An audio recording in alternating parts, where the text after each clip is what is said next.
ఇందులో ప్రయోజనం ఏం చూసాము? ధ్యానத்திற்காக మొదట విరాట్ స్వరూపాన్ని చూసాము. அடுத்து ద్వేష నివారణార్థం. ఈ ద్వేషాన్ని, ఈ వెరుపు మన మొదట దాని అన్నిని ఆత్మ అనాత్మ అని పిరిచి చూసి అనాత్మాని పూరా ఇది అన్నిని మన అనాత్మాని మన ఇదే చేసుకోకూడదు, దానిలో ద్వేష దృష్టి కావలే అనేసింత మొదట చెప్పి అది అనిత్యం, అది వచ్చి మన నిర్వికార వికారం సవికారం అటనిసింత మన చూసాము. దానిలో ద్వేషాన్ని క్రియేట్ చేసేము, మొదట మననే ఉరువాకేము. దానిలో దేనికంటే మనకు అంత అభిమానం ఉంది. మొదట ఆ అభిమానాన్ని నీకే దానికోసం మనని మొదట దానిలో ఉండే కుట్రాలని చూడంగా దానిలో ఉండే అభిమానం కొంచెం కొంచెంగా తక్కువ అవుతుంది. அடுத்த స్టేజ్ లో ఏం చేసేముంటే ఆ ద్వేషం మన మనసులో ఉండనే కొంచెం కూడా ఉండకూడదేగా. ద్వేషం ఉన్నది అంటే ఆటోమేటిక్ గా త్రివిని రాగ ద్వేషం ఉండప్పుడు మన నుంచి సుయనలంగానే పనిచేసిందలో అటానేప్పుడు ఆ ద్వేషం నీంకేదానికి అన్నినే దేవుడు అనే ఆ ఫీలింగ్ వస్తేనే మనకు దానిలో ఉండే ద్వేషం పోను అనే దానికోసం ఈ విభూతి అన్నినేని అన్ని దేవుడుడే మహిమయే అనే దాన్ని పురుంజుకునేప్పుడు ఈ ద్వేషం అనేది మనతోండి సకాపోతుంది. அடுத்து மூணாவது பாயிண்ட் వచ్చి అభిమాన నాశార్థం. అభిమానం అంటే ఏమి? మనకు ఏకపట్టదిలో అభిమానం దేగా విద్య, అదాவது చదివినది అట్టా చదివిండా ఎట్టా చదివిండా అని ఒక గర్వం, దానిలో ఒక అభిమానం. మన చదివిందిలో కొదవ అన్ని గర్వానికి నాని ఈ పండితర్లా ఉండే గర్వనే వద్దే వస్ట్. ఎందుకంటే కొదవ అన్ని గర్వాలు వచ్చి ఆ పొరుట్కల్ లేకుండా పోయేప్పుడు ఆటోమేటిక్ గా సకాపోను అది ఎంత వచ్చి పోయే ఇది అనేది పురించేప్పుడు పోయిందుకు వాய்ப்புలుంది. ఈ పండితరులు కల్వి వచ్చి పోనే పోదు, ఒక మాట చదివిస్తామంటే అది మన మనసులో అటానేప్పటికి ఈ విద్యా గర్వం అనేది వచ్చి మనకు వద్దే. మన అదల్లో అభిమానం ఉన్నది అంటే దాన్ని మార్చేది వద్దే కష్టం. అటానేప్పుడు దీనిలో ఏం చెప్పేది? అభిమాన నాశార్థం అనేప్పుడు దానిలో ఉండే అభిమానాన్ని నాశం చేసింది ఈ విభూతి. అన్ని దేవుడే విభూతిలాని మన పురుంజునేప్పుడు అట ఉపాసన చేసేప్పుడు అన్ని నాతో ఉండే అన్ని ఈ కల్వి సెల్వం అన్నినేని దేని నుంచి వచ్చింది? ఆ దేవుడే మహిమే నుంచే. అన్నినేని దేవుడే మహిమే నుంచే నేను దాని వరప్రసాదంగా నాకు తవిలింది అనేదాన్ని నేను పురుంజుకునేప్పుడు ఇది వచ్చి అదిగా రాలా. ఇది ఎన్నో విషయాలు మన ఒక్కొక్కటిని చూసేప్పుడు అదల్లో ఎన్నో ఫ్యాక్టర్స్ కారణీలు దానిలో సేరి ఉంది అనే దాన్ని పురుంజుకునేప్పుడు అన్ని కారణీలు ఉంటేదానిచ్చే నాకు ఈ కల్వి సెల్వం అనేది బాగా వచ్చింది. ఊరికే ఏదో నేను మట్టునే ముయற்சி చేశాను దాని నుంచి వచ్చింది లేదు. గురువు నాకు అంత బాగా చెప్పించినారు, లేకపోతే కూడా ఉండే వాళ్ళన్ని నాకు హెల్ప్ చేసినారు, ఇది ఆ సూర్యులని క్రియేట్ చేసి ఇచ్చినారు. ఆ విషయాలు అన్నినేని అక్కడ సేరి ఉండప్పుడికే ఒకటి మనకు తగులుతుంది. అటానేప్పుడు ఏది మనకు తగులుతుందో అది వచ్చి దేవుడుடைய ప్రసాదానిచ్చే తగులింది అనేదాన్ని పురుంజుకునేప్పుడు ఈ అభిమానాలు అన్ని సకాఫోను. అటానేప్పుడు అన్ని విభూతి అన్ని దేవుడుடைய మహిమైన చూడంగా మన ఈ పెట్టుకునే అభిమానాలు పట్టులు గర్వాలు మమకారాలు అన్ని ఉండే అది ఇంత అని కొంచెం కొంచెంగా మనని విడిసి పోయిందిగా అనిపిస్తున్నాం. அடுத்து ఇది వచ్చి అసూయ నాశార్థం. అసూయ అంటే పొరామె. అన్ని గుణాలకు నాని ఈ పొరామె అనేది వచ్చి మనకు కూడా ఉండే వాళ్ళు బయటనేని మనకు పొరామె వస్తుంట. మనకు మన అట్టంతా లేదే, నా మనసులో ఒకటి లేదే అట్ట అనేసి మనం చెప్పేము. కావంటే உள்ளார்ந்து మన గమనించి చూస్తేనే ఆ పొరామె అనేది ఎట్టా ఇళయోడి ఉంది రోగా అనేది మన పురుంజుగుందుకు వెళ్ళవును అటానికి సాంగ్స్ పేరు. ఆ అసూయ అనేది ఎప్పుడు మనకు ఇంకొకరికి బాగుండారు అంటే వాళ్ళు సెల్వనో లేకపోతే కల్విలోనో ఏదో మనని విడ బాగుండారు అంటే వాళ్ళ పైగా ఒక పొరామే అనేది మనని అరించకుండా వచ్చునుంట. ఆ దీనియే ఇక్కడ చెప్పేది. అది అన్నినేని దేవుடைய మహిమై అనేది మన புரிஞ்சங்க ఈ పొరాமை అనేది కంప్లీటా నీంగుసును. అన్నినేని దేవుடைய విభూతియే అటాడిసి పురించేదే ఇక్కడ ముఖ్యం. అది పురించేదానికే ఈ ఉపాసనే అనేదాని సగుణంగాని నిర్గుణంగాని దేవుణ్ణి మొక్కేది. ఆ ఉపాసన చేసేది దేవుణ్ణి తిరిగి దేవుడుடைய మహిమని యోசிச்சு చూసేది. అన్ని కాని వాండే ఉన్నాండు అటానిసి మన తిరిగి ఎంచంగానే ఈ పొరామే అభిమానం ఇదింత మన ద్వేషం ఇదింత మన నుడిసి నీంగును అనేసి పేరు. சரி, அடுத்த பிரயோஜனம் வச்சு மனோ விசாலார்த்தம். மனசு எக்ஸ்பாண்ட் அவிந்துக்கு బాగా பறந்து விரிஞ்சி ఉండే సుయనలంగా కురిగి మనపాన్మైతో ఉండగండా పరంద మనపాన్మై వచ్చేదానికి ఈ దేవుడుடைய విభూతిని పురించుకుంటేనే దేనికోసం చెప్పేది అన్ని సముదాయానికి ఇది ఎట్టా ఉపయోగపడును అట్ట ఒక బ్రాడ్ అవుట్లుక్ అనేది మనకు వచ్చింది ఆరంభించును. అట్ట లేకపోతే ఈ సుయనలంగానే ఉంటుకుంటా ఉంటాయి. ఈ రాగద్వేషాల్లోనే మాట్టుకుని ఈ పిరప్పు ఇరప్పు సులల్లో మన మాట్టుకుని దానిలోనే ఉంటుకుంటా ఆ అభిమానం మారిందుకు వాய்ப்பு లేకుండా సకాపడం. ఆ మనసు విశాలం అవంగ అనేది ఉద్దే ముఖ్యం. ఆ విశాల పడేదానికి అన్నిలో ఆ దేవుడు ఉండే ఆ అన్నిగిని ఆ ఊడురువి ఉండుకునే అన్నిని చెయ్యపట్టుతా ఉండారు అనేదాని ఆ సెన్సిటివిటీని ఆ నుణుకాన్ని మన పురింజంగానే మనకు ఈ విశాల తన్మై అనేది వచ్చును.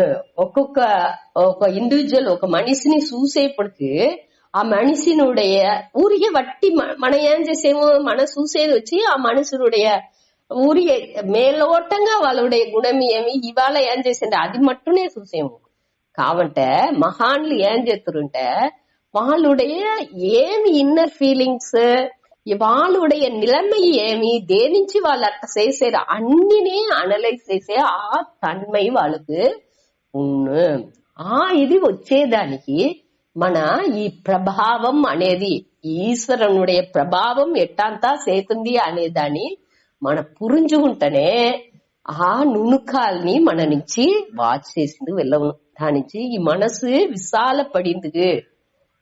ఇది ఈ విభూతి ఈ ఉపాసన యోగం అనేది వద్దే ముఖ్యం. அடுத்து ஆறாவது வச்சு ద్వంద్వ నివారణార్థం.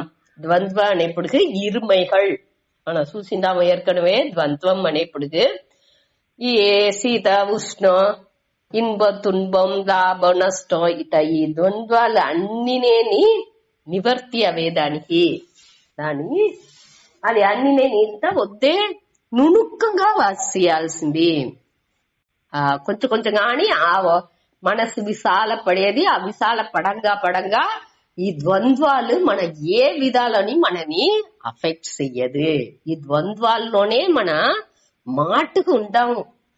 అయ్యో వద్దే ఎండగా ఉందే లేకపోతే అయ్యో వద్దే వానగా ఉందే ఇది ఇట్ట ఉందే అది ఇట్ట ఉందే అట అనేసి లాభం వచ్చిందే నష్టం వచ్చిందే అట అనేసి ఆ ఇరుమైలోనే మనసు వచ్చి ఏవాళ ఉంటూనే ఉంది.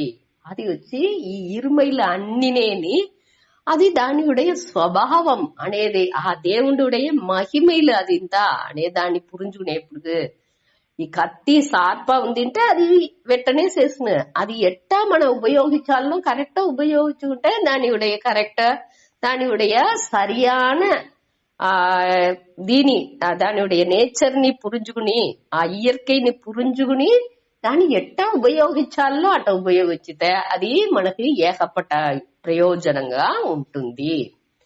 అదే మరి అన్నినేని దాని నేచర్ ఏమి ఆ నేచర్ గానే ఆ దేవుడు ఉంటారు అనేదే ఇక్కడ మనం చెప్పబోయేరు. ఒక్కొక్కటిని అది దాని స్వభావంగా ఉండేదానికి ఏది హెల్ప్ చేస్తుంది దేవుడే. ఆ దేవుడుடைய இருப்பு உணர்வுని ఎత్తుకునే అన్నినేని నామరూపంగా విళంగుతుంది. నామరూప క్రియ అనేది తోற்றமாத்திரంగా విళంగుతుంది తவிர దానుடைய இருப்பு లేకపోతే ఆ చేతన తన్మై అనేది లేకపోతే దీనికి ఒక్క విధమైన ప్రయోజనం అనేది లేదు. ఏ విషయంగా ఎత్తుకుంటున్నాలు దాని అది అదిగా ఉండేదానికి, ఐందారగా ఉండేదానికి, నీళ్లుగా ఉండేదానికి, ఆ అన్ని గాలిగా ఉండేదానికి, సూర్యన్ గా ఉండేదానికి, అన్ని విషయాలు అది అదిగా ఉండేదానికి ఏం కారణం దేవుండే అనేదాన్ని మన పురించుకునేప్పుడు ఆ ఒక్కొక్కటిని అది దాని విషయాల్లో ఉండేదానికి కారణం ఆ దేవుండే అటనిసి దానియుடைய విభూదలాన్ని పురించుకోంగా కొంచెంగా మన మనస్సు విశాలపడును. ఈ ద్వంద్వాలు అన్నిలోండి మన కొంచెంగా మనసుని ఆ బంధాలు అన్నిలోండి మన విలకిందిగా ఆరంభించిన ఈ నాట్లు మన ముడిచులు అనేవిగా మనకా ఏకపట్ట ముడిచులు వేసుకుంటున్నాము. ఆ ముడిచులు అన్నినేని కొంచెంగాని నీంగిందుకు ఆరంభించిన అదే ఈ ద్వంద్వ నివారణార్థం. దానికి ఈ ఉపాసన అనేది ఈ దేవుడుடைய విభూతిలాని పురించుకునేది అనేది ముందే ముఖ్యం. அடுத்து అద్వైత సిద్ధ్యర్థం. అద్వైత సిద్ధ్యర్థం అంటే ఈ అద్వైతం అనేది సిద్ధించేదానికి అన్ని ఒకటే ఉంది, ఆ బ్రహ్మనే అన్ని అనే దాన్ని పురించుకుంది. ఇదంతా హై లెవెల్. దీని వచ్చి మన 13వ అధ్యాయం అప్పుడు సూతు 13లోండి 18 దాకా ఉంటాయి. 6 అధ్యాయాల్లో ఈ అద్వైత సిద్ధి అనేది అనగా ఈ ద్వంద్వ నివారణం అనేది దాన్ని మన చూసేందుకు పోయేము. ఇది ఈ ఉపాసన చెయ్యంగా కొంచెంగా అని ఈ అద్వైత సిద్ధి అనేది మనకు వచ్చింది ఆనందిస్తుంది. అదే మెయిన్ ప్రయోజనం. విభూతి అనేది అన్ని ఏమి అహం చెప్పపోయేరే. దీన్ని ఎట్ట మన కంటిన్యూస్ అంటే బోర్ కొట్టదా, నేనే దీనిలో ఏముంది అట అనిసింత మనం ఏం చేయము. కాబట్టి స్వామి ఇన్ని ప్రయోజనాలు చెప్పినారు. ఇట మన పురించుకోంగా ఏమి మొదటిది వచ్చి ధ్యానానికి విరాట్ స్వరూపం. ఈ దేవుడు వచ్చి ఈ విరాట్ అంటే ఈ స్థూలంగా ఈ నామరూపంగా ఈ మన కన్నుకు తెలిసే ఈ అన్ని గాని ప్రపంచం గాని ఈ దేవుండే ఉండారు అనేదే ఆ విరాట్ స్వరూపం. ఆ విరాట్ స్వరూపాన్ని మన ధ్యానం చేసేదానికి ఊరికే మొట్టొచ్చి ఇష్ట దేవతని ఒక చిన్న ఉరువంగా మన ఒక బౌండరీ ఒక ఎల్లై పెట్టుకుని అంటే వైగుండాల్లో ఉన్నాండు లేకపోతే కైలాసాలో ఉన్నాండు అట అనిసి శివన్ విష్ణు అట అనిసి తనిగా ఒక ఉరువాడి పెట్టి అట్ట ముఖ్యము. దాని వెనక ఏం చేసేమో ఈ దిల్లో అన్ని విరాట్ ఈ ఉలహం ప్రపంచం ములుసునే నామరూపంగా తెలిసేది అన్నినేని ఆ దేవుండే అట అనిసి మన ధ్యానం చేసేందుకు ఆరంభించబోయాము. అదే ఆ ధ్యానానికి కోసమే ఈ మహిమని అన్ని చెప్పేది. ఈ మహిమని పురింజంగా మనం ఏం చేయ అన్నిలోని దేవుండే ఉండారు అనేది మన పురించుకుంటాము. అప్పుడు ఈ ధ్యానం ఈజీ అవసరం. అది మెయిన్ ప్రయోజనం. அடுத்து ద్వేష నివారణార్థం. ద్వేష అంటే ఆ వెరుపు. మన మొదట ఏం చేసేమో ఆత్మ అనాత్మ అని పిలిచేము. అనాత్మ అన్నినేని అనిత్యం అటాడిసి దాని దోష దర్శనం దానిలో ఉండే కుట్రాలని చూసి దాన్ని విళక్కిందుకు ముయற்சி చేసేము. అది వచ్చి మొదటి స్టేజ్. అభిమానాన్ని మనతో ఉండే అభిమానాన్ని ఇది చేసేదానికి విళక్కిందుకోసరం నీకేదానికోసరం దానిలో మన ఈ అన్నిలోని ఉండే కుట్రాలని మనం చూసిందుకు ఆరంభించాము. అట్ట కుట్రాలని చూడంగా దానిలో వెరుపు వచ్చింది వాయిపులుంది. ఆ వెరుపుని నీకేది వచ్చి ఈ విభూతి అనేదాన్ని మన ధ్యానం చెయ్యంగా అన్నినేని దేవుడు విభూతియే అనేప్పుడు ఈ ద్వేషం వచ్చి నీంగింది ఆరంభిస్తుంది. அடுத்து అభిమాన నాశార్థం. అభిమాన నాశార్థం అనేప్పుడు ఈ అభిమానం గర్వం ఇదింత ఉంది, అహంకారం మమకారం ఇదింత ఇదింత నీంగేదానికి మన విద్యా గర్వం లేకపోతే నాకే సెల్వం నిండా ఉంది అనే గర్వం, మాణిత్వం అనేది దాని నా పెరుమై అనేదాన్ని నేనే చెప్పుకునేది. అట్ట ఉండే ఇది అన్ని నేనే అభిమానాలని అన్ని నీకే దానికోసం దేవుడే అన్ని అట్టనేప్పుడు నేను ఒకటినే లేదు అనేదాన్ని మన పురించుకుంటున్నాము.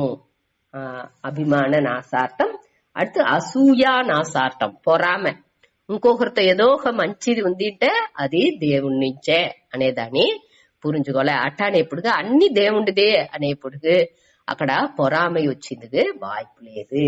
దాన్ని సంతోషంగా మన అప్రిషియేట్ చేద్దామే తవిர, వాళ్ళని పెరుమైపడుతూ మాట్లాడుతున్నవే తవిర అక్కడ పొరాமை వచ్చింది వాய்ப்பு లేకుండా సకాపు. அடுத்து మనో విశాలార్థం, మనసు బాగా విశాలపడింది. మన అన్నినేని దేవుడే అనేప్పుడు మన ఇప్పుడు వచ్చేటా ఉండాము, సుయనలంగా ఉండాము. మనవుடைய విరుపు వెరుపుకు మట్టునే మన ప్రధానత్వం ఇచ్చేము. ఇప్పుడు కొంచెం కొంచెంగా ఏం చేసేము, ఈ విభూతిలాని అన్ని పురింజంగా అన్నిలోని ఆ దేవుడు మట్టునే ఉండారు అనేది పురించేప్పుడు ఆ మనసు వచ్చి బాగా విశాలపడును. విశాలం ఎట ఎక్స్పాన్షన్, ఆ విరించిన మనసునుடைய పరంద తన్மை అనేది వచ్చింది ఆరంభించను. ఈ కుறுகிய மனப்பான்மை అనేది పోతనే మనకు కుறுகிய மனப்பான்மை ఎప్పుడుంది, ఈ రాగద్వేషం ఉండేదాకా ఈ కుறுகிய மனப்பான்மைలోనే మన సఫర్ అవుతా ఉంటూ అది మారేదానికి అన్ని దేవుడే అటనిసి తిరిగి మన ఎంచేప్పుడు అన్ని మహిమైలని ఆ దేవుడి నుంచే అటడిసి వాటి విభూతిలాని అన్ని మన ఉపాసన చెయ్యంగా మనకు రోగం ఉండే ఈ రాగద్వేషం అనేది ఈ మనసునుடைய ఈ மனப்பான்மையில అన్ని ஆட்டிடியூட் భావனைలు అన్నినేని మారిందుకు ఆరంభించు. సరే, அடுத்தது వచ్చి ద్వంద్వ నివారణార్థం. ద్వంద్వ అనేప్పుడు కుళిర్ వెప్పం, మనకు లాభం నష్టం, సుఖం దుఃఖం అటాంటి వరుసగా ఉందేగా ఈ ద్వంద్వాల్లోనే మనం మూలిగిపోయి ఉండాము. దాది నివారణం చేసేదానికి అన్నినే దేవుడి మహిమై అనేప్పుడు మనం చేసేది అన్ని దేవుడి అర్పణంగా చేసేము, వచ్చేదాన్ని ప్రసాదంగా ఎత్తుకుంటున్నాము. అన్ని దేవుడి విభూతి నుంచే నడుతా ఉంది. అటనే ఆ శరణాగతి మనపాన్మై రాగా ఆటోమేటిక్ గా ఈ ద్వంద్వాలు మన నుడిసి సకాపోను. ద్వంద్వం ఎప్పుడు వస్తుంది, మన నేను ఒక తని వ్యక్తి, తని మనిషి, నాకు రాగద్వేషం ఉంది అటని దానిలో అభిమానాలు ఉంది అటనిసి ఆ అభిమానాలతో ఉండప్పటికే ఈ ద్వంద్వం అనేది మన ఫీల్ చేతు అన్నినే దేవుడు అనేప్పుడు అక్కడ నాకు ద్వంద్వం అనేది ఎక్కడ ఉండి ఛాన్సే లేదేక. అన్నినే దేవుడు అనేప్పుడు చేసే ఇటు ఒక నిలై వచ్చేదిని దేవుడి నుంచే, ఈ ఒక నిలై మారేది దేవుడి నుంచే, అన్ని దేవుడి నుంచే అటనేప్పుడు అక్కడ మనకు அடுத்த எண்ணம் అనేదే వేరే మారి ఎన్నం అనేదే వచ్చింది వాய்ப்பு లేకుండా సరావుతుంది. అది 6வது పాయింట్. அடுத்து 7வது వచ్చి అద్వైత సిద్ధ్యర్థం. ఇది అన్నికి முடிவுగా ఉండేది ఈ అద్వైత సిద్ధ్యర్థం. అది ఆ ఫోకసింగ్ ఒకటిగా పొంగ ఆ దేవుడే అన్ని, అది ఒకటే ఉంది అనే ఆ ఎన్నం వచ్చిందంటే మనకు దానిలో ఆ స్థిర తన్మై అనేది వచ్చేప్పుడు మన అన్నిని ఈజీగా హ్యాండిల్ చేసి సక్కవుతాం. దానిలో వచ్చి ఆ బంధం ఎదినే ఆ ఒకటినే మనకు మనసులో ఉండదు. అదే ఇక్కడ మెయిన్ గా చెప్పేది. దానించి ఈ విభూతిలాని మన చూడాలి. ఈ విభూతిని మన తెలుసుకోగా మన దీనిలో దీని బాగా ఈ మహిమైలని ఈశ్వరునుడి మహిమైల్ని పురింజంగా ఈ అన్ని నెగటివిటీ మన మనసులో ఉండే అన్ని ఎదిర్మறையான ఎண்ணங்கள் పూరా మనకు విలకిందుకు ఆరంభించును. దానించి దీన్ని ముఖ్యంగా మన మనస్సులో ఎత్తుకు రావాలి. దానికి వచ్చి నే జీవాత్మ అనే దాన్ని ఇంట్రొడ్యూస్ చేస్తుంది శాస్త్రం. ఈ జీవాత్మ నేను అనేప్పుడు ఆ పరమాత్మ గీడ పోయి మన అడంజాలంటే ఈ జీవాత్మ ధర్మ వழிలో నడాలి. ఒక్కొక్క దిల్లోని ఆ ధర్మ వழிలో నడితేనే ఆ పాపం నడిసేప్పుడు పాప పుణ్యాలు అవుతుంది. ఈ పాపం అనేది రాకుండా ఉండాలంటే మనం కరెక్టాన వழிలో పోవలే. ఆ వెరుఫు ఒక దేవుడు అన్ని దేవుడే అనేప్పుడు ఆ దేవుడికి వెరిసి మన అన్ని పనులు చెయ్యాలి. దేవుడు అదావదు ఒక్కొక్కటిని అయ్యో ఇట్ట చేతే తప్పు అనేసి ఆ పనికి అంజి మన ఒక ఏ కుట్రంనా నడుస్తునో అటని ఒక వెరుపుతోనేని ఆ పనిని చేతు. అదావదు వద్దు వెరుసుకుంటా నేను అట్ట చెప్పింది రాలా. ఒక్కొక్కటి చేసేప్పుడు ఆ గమనం కూడును. ఆ గమనం కూడేప్పుడు ఆ పనిపావానికి అంజి మన చేయంగా కొంచెం కొంచెం గాని దానిలో ఆ మెరుగు కూడును. మన చేసే செயலுடைய ఆ తన్மை వచ్చి ఇంకా తీటంగా పాలిస్ అవనగా అదే మరి మన செயல்ல అన్నినేమి బాగా ఒక మంచి ఒక తన్మైకి వచ్చి ఆ మనసునుடைய పక్వం అనేది బాగా అవెందుకు ఆరంభించిన దానికే ఈ విభూతి అనేది. ఈ విభూతిని அடுத்ததிలో మన చూసిందుకు ఆరంభిస్తాడు. ఇదే మెయిన్ మన వచ్చి మొదట ఈశ్వర స్వరూపం అనేదాన్ని ఏற்கனவே చూస్తాము. మన పరాప్రకృతి అపరాప్రకృతి అనేది నిమిత్త కారణం ఉపాదాన కారణం అభిన్న నిమిత్త ఉపాదాన కారణం ఆనకు వివర్త ఉపాదాన కారణం అన్ని పట్రియని మన ఓరளவுக்கு ఈశ్వర స్వరూపం అంటే ఏమి అనేదాన్ని మనం ఒక అవుట్ లైన్ మనం తెలుసుకుంటాము. ఆ మ్యాటర్ అపరాప్రకృతి పరాప్రకృతి. పరాప్రకృతి అనేది కాన్షియస్నెస్, అపరాప్రకృతి అనేది ఈ మ్యాటర్. ఈ రెండు సేరిందే ఈ గాడ్ అనేది దేవుడు అనేది వచ్చి రెండు సేరిందే. ఆ మాయాశక్తి బ్రహ్మంని మాయాశక్తి సేరియే ఈ దేవుడు ఈశ్వరన్ అనేదిని చెప్పేము. శాస్త్రం ఉరువాకింది. దానియుடைய ప్రభావాన్ని మన పురింజంగా ఆటోమేటిక్ గా ఇది అన్ని నేను ఆ విభూతిలాని అన్ని మన నుణుక్కంగా మన వాచ్యంగా మనకు దీనిயுடைய బ్యూటీ దానిயுடைய అందం మనకు పురించేందుకు ఆరంభించును. అది పురింజంగానే మన ఇండివిజువాలిటీ అనేది మన ఒక గర్వంగా నేను ఇట్టనే అట్టనే అని ఎంచుకుంటామే. అదింతా మారేదానికి ఇది వద్దే హెల్ప్ చేస్తుంది. అదే వద్దే ముఖ్యం. ఈ విభూతినుடைய బ్యూటీ అని దీని మహిమల్ని పురించుకునేదానియుடைய మెయిన్ పర్పస్ అని మన వచ్చి నేను అట అనేసి ఒక వ్యక్తిని నేను ఎంచిపెట్టుండాని అది ఒకటి లేదు అనేదాన్ని మనం పురించుకుంటాం. మనం ఇప్పుడు ఎంత ఇంపార్టెన్స్ మనకి ఇచ్చేము అహంకారతోని మమకారంతోని నానించే నేనే అట అనేసి ఏకపట్ట ఎంచేము. అది ఇంత ఒకటి లేదు అనే దాన్ని పురించుకుందుకు ఈ విభూతిలు మనకు బాగా హెల్ప్ చేస్తును. దీంతో నేడు ముడుచుకుంటాడు.